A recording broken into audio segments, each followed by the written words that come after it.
Tous les jours, nous croisons sur notre chemin des gens sans emploi. Beaucoup de personnes jugent ces individus, sans savoir vraiment ce qu'ils font dans la vie, ni ce qu'ils ont vécu. Ils ressemblent à des mendiants, des itinérants. Souvent, à cause de leurs apparences, nous leur donnons des étiquettes. L'habit ne fait pas le moine. Je ne sais pas pour vous, mais moi, si j'étais comme cela, je n'aimerais pas qu'on me juge ou qu'on m'ignore. Malgré leurs apparences, j'ai découvert que les camelots du magazine L'Itinéraire sont des personnes qui ont eu des énormes difficultés et qui veulent s'en sortir. J'ai rencontré beaucoup de camelots, mais il y en a un avec qui j'ai tissé des liens plus profonds. Ce camelot qui se nomme Yvon a eu une vie très dure, il vient d'une très grosse famille de 13 enfants. Il a travaillé fort toute sa vie et avant son expérience comme camelot, il faisait beaucoup d'argent avec un bon boulot en menant une très belle vie. Un jour, il eut un accident qui changea sa vie à tout jamais. Étant hospitalisé, après son opération à son dos, Yvon ne pouvait plus travailler physiquement, se ramassant sans travail et sans sous, il perdit son loyer et sa compagnie. Il se retrouva à la rue du jour au lendemain et dut chercher de l'aide à la maison du père. Étant débrouillard de nature, il se sentait obligé de trouver une solution. Pour se faire un peu d'argent de poche, il commença donc à ramasser des canettes et à mendier. Jusqu'au jour où il connut l'itinéraire par un de ses amis. Tué par son orgueil et ayant toujours travaillé, il se donna comme mandat d'essayer et de réussir. Fait que j'ai tombé dans la rue, puis j'avais plus de moyens. Je faisais des milliers de dollars. J'étais à mon compte, je faisais beaucoup d'argent. Puis, quand tu n'as pas d'assurance, tu as juste l'aide sociale qui t'aide. Ta famille, tu es orgueillé un peu, tu as fait beaucoup d'argent. Ils ont tous chacun leur enfant. Aujourd'hui, ils ont toute leur famille. Au début, j'allais à Overy Mission, puis j'ai découvert la maison du père par après. Puis j'ai vu que c'était une très bonne place. Beaucoup d'intervenants ici m'ont aidé. Moi, un itinérant, je voyais ça comme un alcoolique que personne ne peut plus endurer, qui est rejeté par sa famille. Je voyais ça comme ça, mais ça va beaucoup plus loin que ça.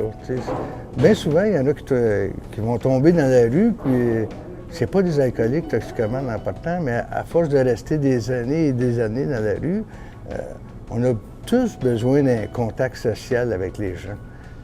Puis, quand tu es des années dans la rue, bien, tu te déconnectes de la société.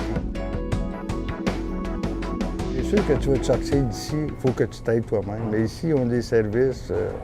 Ils essaient d'aider les gars le plus possible, mais si la personne ne veut pas ou est en dépression, c'est difficile à les amener à faire quelque chose.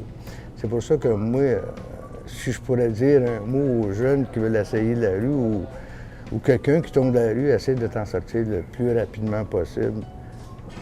Ne sois pas orgueilleux, va chercher de l'aide. Je faisais des runs de canettes le matin. Je n'étais pas habitué d'être un itinérant, mais ça me prenait tout le temps d'argent. Je ramassais 30, 35 piastres, 40 piastres de canettes à 5 cents le matin, puis j'allais les vendre l'après-midi, puis j'allais jouer aux courses l'après-midi. OK, les courses pour certaines gens, c'est une maladie. Moi, c'était une passion. J'étais plus capable de travailler, c'était de l'isolement. Je restais chez nous, je prenais un coup, je m'isolais, je sortais plus, je faisais plus rien. Puis là, ça me tentait plus de ramasser les canettes. Quand tu fais ça pendant 2 ans, tu viens écœuré. Puis là, tu essaies de te s'en sortir. Puis là, bien, un gars m'a parlé, puis il me parlait d'itinéraire. Puis moi, j'étais un gars orgueilleux. Je ramassais les canettes à 5 cents, mais je ne le disais pas à tout le monde. Vendre un journal qui te rapporte une pièce. Je me rappelle, j'ai travaillé en 2007, j'ai commencé en 2007 à vendre le journal. Une journée de 10-12 heures, je vendais 17 journaux, ce qui me fait 17 piastres. Je payais mon autobus 5 piastres et demi. Je fumais malheureusement, mais ça coûtait 5-6 piastres. Il ne m'en restait pas épais pour m'en racheter des journaux. Puis ça a pris quasiment jusqu'au printemps, l'été, avant de me faire une clientèle qui avait un peu de l'allure. Aujourd'hui, j'ai une très bonne clientèle. J'ai plus besoin de crier l'itinéraire. J'écris encore rendu à la fin du numéro parce que tous les clients que j'ai, ils sont portés. Je m'en pogne des nouveaux, mais aujourd'hui, on me tape sur l'épaule, on me reconnaît, on me voit tous les jours. J'ai même pas mon sac sur le dos, puis le monde m'envoie la main. C'est sûr que c'est plus facile à remarquer avec un chapeau comme ça. Mais moi, je me promène. Au début, je bougeais pas, j'étais comme une statue. J'ai jamais été gêné avec le public de parler à un patron de compagnie, puis lui offrir des prix, faire des choses. Mais travailler avec le public qui arrive devant toi, t'envoie des milliers par jour, au début, c'est comme gênant un peu, tu sais. Puis t'as aussi la peur de où je viens, la peur de rencontrer quelqu'un que tu as déjà connu quand tu faisais des milliers de dollars. Si je peux aider les jeunes à leur montrer qu'est-ce que c'est l'itinérance, puis si un jour ça leur arrive, de ne pas avoir peur d'aller chercher de l'aide, de s'en sortir, prendre des cours, référez-vous n'importe où, mais il y a plein d'organismes qui peuvent vous aider. Puis l'itinérant, bien, pour les gars de mon âge, une quarantaine d'années peut-être et plus, bien, c'est un bon moyen de se faire des sous, puis d'avoir un contact humain avec les gens, puis de se sentir qu'on sert à quelque chose. C'est ça qui est la différence entre moi et un quêteux.